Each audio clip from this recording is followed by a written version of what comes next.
ఇంకా ఒక్క షో పడక ముందే ఓజస్ గంభీర అంటే ఓజీ సినిమా పవన్ కళ్యాణ్ గారి కెరియర్ లోనే హైయెస్ట్ కలెక్టెడ్ డే 1 సినిమాకి అయితే ఆల్రెడీ కొత్త రికార్డ్స్ అయితే క్రియేట్ చేసింది. మనం చూసుకుంటే హరిహర వీరమల్లు సినిమాకి డే 1 70 కోట్ల గ్రాస్ అయితే వచ్చింది. ఇంకా కేవలం ఈ రోజు మార్నింగ్ కి ఓజీ సినిమాకి 75 కోట్ల గ్రాస్ అయితే వచ్చిందన్నమాట. నిజంగా ఇదైతే ఫినామినల్ అని చెప్పాలి. ఇంకా మీరు చూసుకుంటే నేషనల్ చైన్స్ అయిన పీవీఆర్ కావచ్చు, సినీపాలిస్ కావచ్చు, ఐనాక్స్ కావచ్చు, ఇంకా చాలా చోట్ల అయితే ఓపెన్ అవ్వలేదు. ఇప్పుడే సినీపాలిస్ అయితే ఓపెన్ అయింది మన తెలంగాణలో, బెంగళూరులో కావచ్చు. ఇంకా మరి కొద్ది నిమిషాల్లో పీవీఆర్ కూడా ఓపెన్ అయింది అనమాట. కాబట్టి ఫ్యాన్స్ అయితే రెడీగా ఉండండి. అవి కూడా ఓపెన్ అయిన తర్వాత ర్యాంపేజ్ నెక్స్ట్ లెవెల్లో అయితే ఉండబోతుంది. ఇంకా నిన్న రాత్రి మన డైరెక్టర్ సుజిత్ గారు అలాగే తమనన్న కలిపి ఒక పిక్ అయితే రిలీజ్ చేశారు కదా. ఆ పిక్ రిలీజ్ అయిన కొద్దిసేపటికి మన సుజిత్ గారి సినిమా ఎడిటర్ అయిన నవీన్ నూలి గారితో కలిసి ఒక వర్కింగ్ స్టిల్ అయితే ఆయన అయితే రిలీజ్ చేశాడు అనమాట. వాళ్ళిద్దరు వెనకాల ఆ ఫ్రేమ్ లో గనక మనం చూసుకుంటే, ఆ ఫ్రేమ్ ని గనక ఒకసారి జూమ్ చేసుకుంటే ఒక్కసారి అయితే సరిగ్గా గమనించండి. ఎదర మొత్తం బ్లడ్ బాత్ అయితే జరుగుతుంది.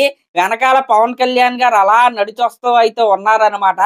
నిజంగా ఇలాంటి సీన్స్ సినిమాలో ఎన్ని ఉన్నాయో తెలియదు కానీ కరెక్ట్ గా ఒక 2 పేలిన ఫ్యాన్స్ అయితే పోనకాలతో అయితే పోతారనమాట. నిజంగా నెక్స్ట్ లెవెల్ హైప్ అనమాట. ఇంకా అందరిలో ఉన్న భయంకరమైన ఊపు తెప్పించే డౌట్ ఏంటంటే ఓజీ సినిమాకి సాహో సినిమాకి సంబంధం ఏంటి?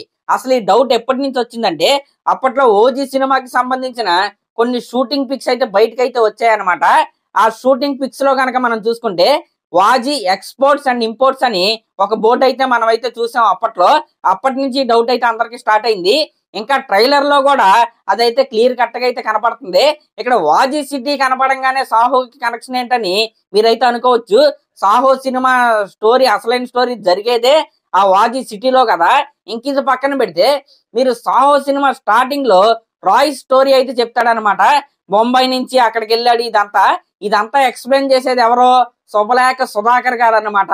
శుభలేఖ సుధాకర్ గారు ఓజీ సినిమాలో ఒక కీలక పాత్ర అయితే చేస్తున్నారు. మనం ఆల్రెడీ ట్రైలర్ లో అయితే చూసాం. ఇంకా ఈ ఓజీ సినిమా జరిగేది ముంబైలోనే. అక్కడ సాహో సినిమాలో రాయ్ ఉంటాడు కదా, ప్రభాస్ గారి జాకీ షార్ఫ్ గారి క్యారెక్టర్. ముంబై నుంచే అక్కడికైతే వెళ్తాడనమాట వాజీ సిటీకి. ఈ విధంగా మనం అనుకునే కొన్ని కనెక్షన్లు అయితే ఉన్నాయి. ఇక్కడ సెకండ్ పాసిబిలిటీ కూడా ఉంది. అదేంటంటే సాహో సినిమాకి సంబంధించిన సెట్స్ లో ఈ సినిమా షూటింగ్ జరిగి ఉండొచ్చు, లేకపోతే శుభలేఖ సుధాకర్ గారు ఒక క్యారెక్టర్ అయితే చేసి ఉండొచ్చు. ఇక్కడ ఏదైనా జరగచ్చు. మీరు అంచనాలను అయితే భారీగా పెంచేసుకుని ఖచ్చితంగా సాహో ప్రభాస్ కనపడతాడు, శ్రద్ధా కపూర్ తో డాన్స్ చేస్తాడు, ఇవన్నీ అంచనాలు అయితే పెట్టుకుని అయితే వెళ్ళొద్దు. కనెక్షన్ అయితే ఎంతో కొంత ఉంటదనే మనందరికీ తెలుస్తుంది. ఒకవేళ లేకపోయినా డిసప్పాయింట్ అయితే అవ్వద్దు. ఓజీ సినిమాని ఓజీ సినిమా లాగే చూడండి. ఒకవేళ సాహో లాంటి రిఫరెన్స్లు వస్తే అది బోనస్ అనమాట. మన ఎక్స్పీరియన్స్ అయితే ఇంకా బాగుంటది. అంతే, అంతకు మించి అయితే ఏమీ లేదు. మరి అదన్నమాట మ్యాటర్. మరి దీనిపై మీరేమనుకుంటున్నారో కామెంట్ చేయండి.